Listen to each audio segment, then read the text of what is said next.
You are about to engage in the guidebook unit Rhetoric. The goal of this video is to explore what rhetoric is and how and why it's used. Be sure you have your handout and something to write with for the video. Many people think rhetoric is just giving a speech. In fact, some of the most memorable events around the world are linked to speeches that are full of rhetorical elements. Martin Luther King's famous "I Have a Dream" speech called millions into action during the Civil Rights Movement. Sadly, rhetoric can be used for good and for evil.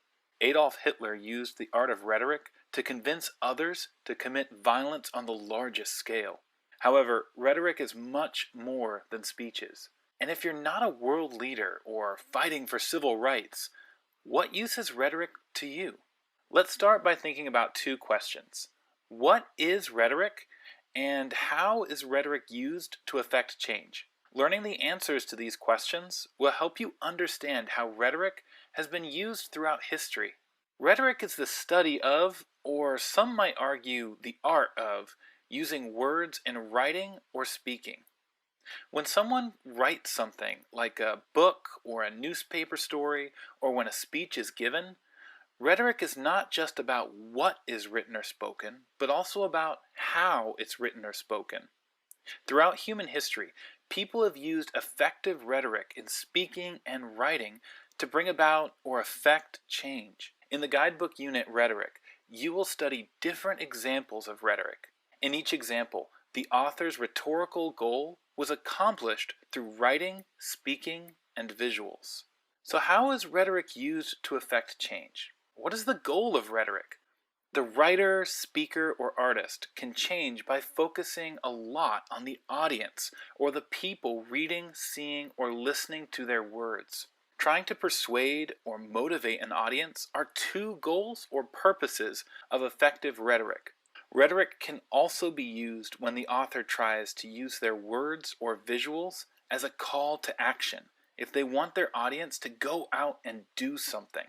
Let's look at an example of effective rhetoric in a famous speech from American history. This speech was given by John F. Kennedy in 1962 at Rice University in Texas to Americans, trying to persuade them that his choice to send more federal dollars to the NASA space program was a good one for the country. Read along as I read the passage aloud. "We choose to go to the moon. We choose to go to the moon in this decade and do the other things, not because they are easy, but because they are hard." Kennedy went on to say, "The growth of our science and education will be enriched by new knowledge of our universe and environment. And finally, the space effort itself, while still in its infancy, has already created a great number of new companies and tens of thousands of new jobs. Space and related industries are generating new demands in investment and skilled personnel, and this city and this state and this region will share greatly in this growth." In this excerpt, the president was trying to point out that new jobs had already been created because of the new companies from the investment in the space effort. An unemployed American listening to this, for example, might have been persuaded to support the space program, because it could mean he or she could get a job as one of the skilled personnel. The phrase, "will share greatly in this growth," also emphasized that the space program was good for the U.S. economy. Here is an example of a speech from the guidebook unit Rhetoric. It is an excerpt from the famous speech read by then-President Franklin D. Roosevelt to Congress after the bombing of Pearl Harbor, Hawaii, during World War II. As I read it aloud, be thinking about what Roosevelt's rhetorical goal was in giving this speech to Congress. "The facts of yesterday and today speak for themselves. The people of the United States have already formed their opinions and well understand the implications to the very life and safety of our nation. There is no blinking at the fact that our people, our territory, and our interests are in grave danger. I ask that the Congress declare that since the unprovoked and dastardly attack by Japan on Sunday, December 7th, 1941, a state of war has existed between the United States and the Japanese Empire. On your handout, answer the question, what was FDR's rhetorical goal in this speech? Pause this video to record your answer on your handout at stop sign number 1. Then hit play when you are ready to continue.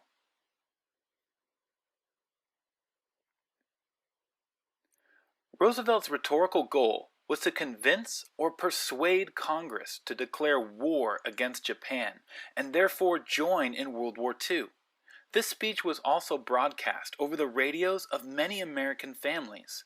So he also had a goal to call the American people to action, defending the nation against this new enemy. To accomplish this goal, FDR used phrases like "facts speak for themselves," "formed their opinions," and "very safety of our nation" to describe the attack. He also used phrases like "grave danger," "declare," and "unprovoked and dastardly attack" to call Congress to act on a state of war. Effective rhetoric is not just found in speeches. It can be written. This excerpt from Rachel Carson is an example of effective rhetoric from the guidebook unit. In her book Silent Spring, Carson's writing aimed to bring about legislation to protect the environment. In this excerpt from the book, Carson wrote, "The few birds seen anywhere were moribund. They trembled violently and could not fly. It was a spring without voices. On the mornings that had once throbbed with the dawn chorus of robins, catbirds, doves, jays, wrens, and scores of other bird voices, there was no sound. Only silence lay over the fields and woods and marsh."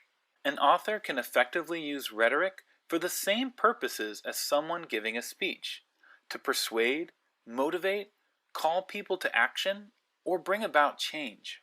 Next is an excerpt from Upton Sinclair's The Jungle that you will see in the guidebook unit. It was about the meatpacking industry in Chicago. As I read the passage out loud, read along on the screen or your handout and think about the following questions. What was the author's rhetorical goal? Underline 1 to 2 phrases that helped him achieve this goal. Sinclair writes, "There would be meat that had tumbled out on the floor, in the dirt and sawdust, where the workers had tramped and spit uncounted billions of consumption germs. There would be meat stored in great piles in rooms, and the water from leaky roofs would drip over it, and thousands of rats would race about on it. And in the barrels would be dirt and rust and old nails and stale water, and cartload after cartload of it would be taken up and dumped into the hoppers with fresh meat and sent out to the public's breakfast." Pause the video and answer these questions on your handout below stop sign number 2. Press play when you are ready to continue.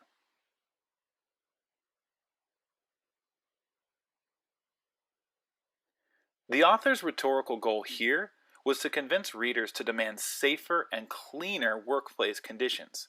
We notice that the author described a workplace, in this case a factory, where meat was packaged and then sold. Clearly, this meat factory doesn't seem like a clean or safe environment because of phrases like "meat that had tumbled out on the floor" and "thousands of rats would race about on it." Later, Sinclair wrote, this same unclean meat was sent out to the public's breakfast. Effective rhetoric in speeches and writing is easier to identify than the third type, visual rhetoric, which is less obvious. Artwork, like in advertisements and posters, can be combined with short written phrases to effectively achieve the same rhetorical goals as speaking and writing. In this propaganda poster from World War II, the U.S. government designed messages to motivate Americans to support the war effort. This poster used an image of a smiling American soldier calling the American people to action to participate in war rationing. The slogan, "Do with less so they'll have enough," and the phrase, "fair share," made Americans feel this was their patriotic duty. This next example of visual rhetoric is a propaganda poster from World War II. On the top is written, "The more women at work, the sooner we win." Below those words is a woman working on fixing something mechanical. On the bottom of the poster is a text box that reads, Women are also needed as farm workers, typists, salespeople, waitresses, bus drivers, taxi drivers, timekeepers, elevator operators, messengers, laundresses, teachers, and conductors, and in the hundreds of other jobs. Finally, the poster reads, "See your local U.S. Employment Service." Answer these questions on your handout below stop sign number 3 while looking at this poster. What was the artist's rhetorical goal in this poster? Identify 1 to 2 phrases or images that helped achieve this goal. Pause the video and answer these questions on your handout. Press play when you are ready to continue.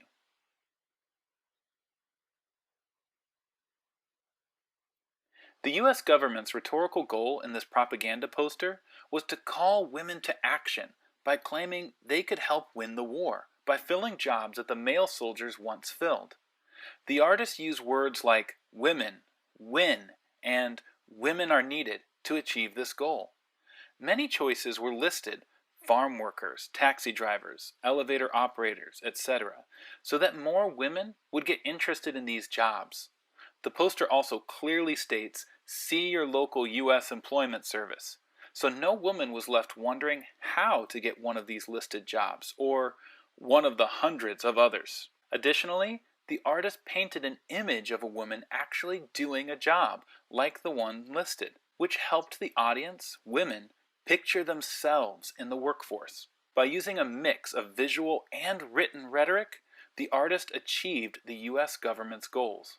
Politicians, protesters, authors, artists, and people in general have used rhetorical elements in writing and in speaking to persuade, motivate, or call their audience to action.